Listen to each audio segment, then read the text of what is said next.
Fortuner 10-11 మాత్రమే mileage ఇస్తుంది కదా, ఇది అలా కాదు. ఇది 22 నుంచి 25 వరకు అయితే ఇస్తుంది. ట్రాఫిక్ లో ఉన్నప్పుడు ప్యూర్ ఎలక్ట్రిక్ లో నడుస్తుంది. బ్రేక్స్ చేస్తున్నప్పుడు కూడా దీని యొక్క బ్యాటరీ ఛార్జింగ్ చేసుకుంటుంది.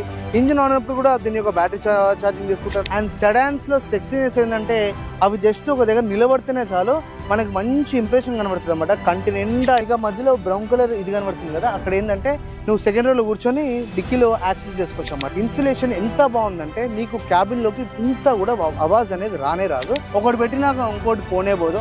షాయ్ బిస్కెట్ కూడా పోదు దాని లోపలికి. ఇలాంటివి అట్లీస్ట్ ఒక 6, 7, 8 అయితే పట్టేస్తాయి. దీని యొక్క గ్రౌండ్ క్లియరెన్స్ చూస్తేనైతే లైట్ గా భయం వేస్తూ ఉంటుంది, కాకపోతే ఎక్కడ తగలలే. 524 లీటర్స్ అయితే బూట్ స్పేస్ అయితే మనకి ఇక్కడ ఉందన్నమాట. బాగా ఇంట్రెస్టింగ్ ఏంటంటే ఇది ఒక ప్యూర్ టర్ట్ engine and obviously highly reliable. Front ఇద్దరు బైక్స్ మీద వెళ్తున్నారు. With all precautions and knowledge మనమైతే వెహికల్ ఇట్లా వదులుతాము. వాళ్ళ దగ్గరికి వెళ్ళంగానే ఇది ఆటోమేటిక్గా బ్రేక్ వేసుకొని తగ్గించుకోవాలి.